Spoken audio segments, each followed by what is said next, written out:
Good afternoon, everybody. I hope you guys have found the tutorials so far to be helpful, and I'm excited to continue today with how to plan and prep your slow cooker meals for the freezer. So a few facts real quick. A slow cooker meal that's been prepared in this manner, this method is good for up to 3 months in your freezer. In addition to the chicken marinades, these are probably my second favorite meals to prep because it takes less than 5-10 minutes per recipe to prep and takes that minimum space in your freezer. So let's get started.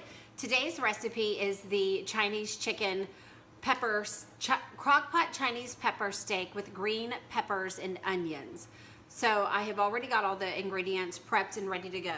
So in each of the recipes, I've allowed instructions for freezer meal, then the slow cooker, and as well cooking it on the stove top. There are multiple options. I am going to show you guys how to get it ready to freeze for the slow cooker in these tutorials because that is how I use it. Obviously, the first thing you need to do is label your bags with the name of the recipe, how to prepare it, which thaw it overnight in the refrigerator or run it under cold water in the next morning. And you're gonna cook this recipe on low for 4 hours. It's also important to write the use by date on it because these only last for about 3 months in your freezer. So all you are going to do in order to freeze these is add the ingredients that the recipe calls for in the bag and freeze it. So this called for 2 pounds of top sirloin steak trimmed and sliced. So I've already done that. So I'm going to add these to the bottom of the bag. This is 2 pounds. Trimmed up pretty good. I left a little bit of fat on there to cook down in that slow cooker for some flavor, but not too much. And I just reuse the meat packaging when I do a freezer cooker meal because it's a perfect little storage holder for all the ingredients, and I don't have to get another dish dirty because, you know, freezer cooking, you got a lot of dishes. So then you have your veggies, called for 3 green peppers and 2 white onions chopped. So I just need to get these added in there on top of the meat. I'm going to use my hands here. I think I can do it faster that way.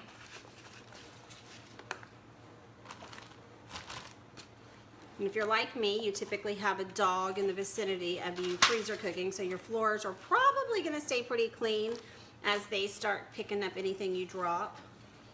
I have bulldogs, and they love to hang out with Mama in the kitchen.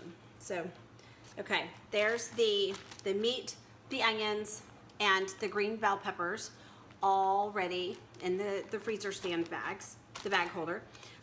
This is trash now. Of course, we need to add our 4 cloves of minced garlic. So once again, I use this minced garlic out of the produce section and just do 4 spoons.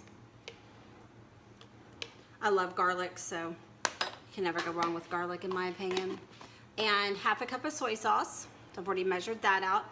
Once again, I use the Bragg's liquid aminos as a soy sauce alternative. And then some ground ginger, which I have right here, half a teaspoon. So I'm just gonna eyeball it, get that in there, and then get the pepper, half a teaspoon of pepper, black pepper. Okay, and that's it. That's all that goes in there. So I'm gonna take it off of the bag holder, which I'll show you guys again in case you missed the other tutorial that shows what that is.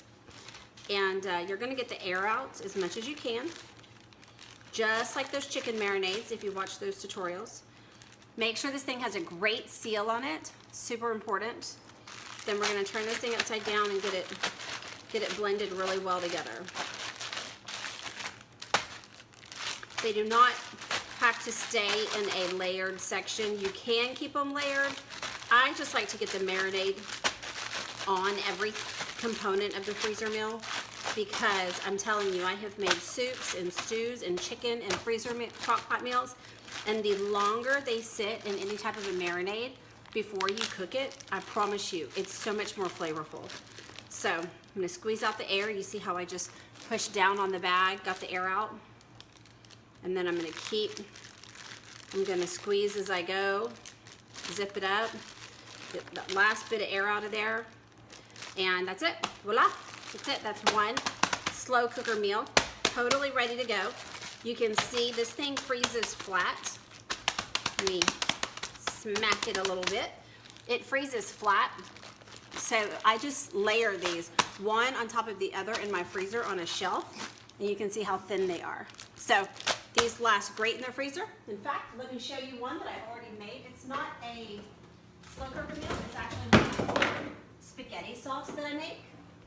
But you can see, freezes just like this, thin, and they're able to stack and keep it like minimal space. And all you do is pull this out, thaw it overnight, and then this, of course, is organic, like just healthy, clean eating spaghetti sauce. So I will add that to pasta.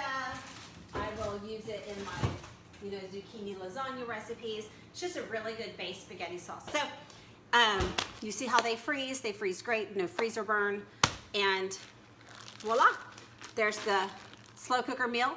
All you're gonna do to cook this is pull it out of the freezer, thaw it overnight in your refrigerator, get your slow cooker going the next day, 4 hours on low, dump this in there, and you've got your meal ready to go. No prep that morning, no time, literally plug in your slow cooker, dump your meal, and you're done. So freezer cooking at its finest.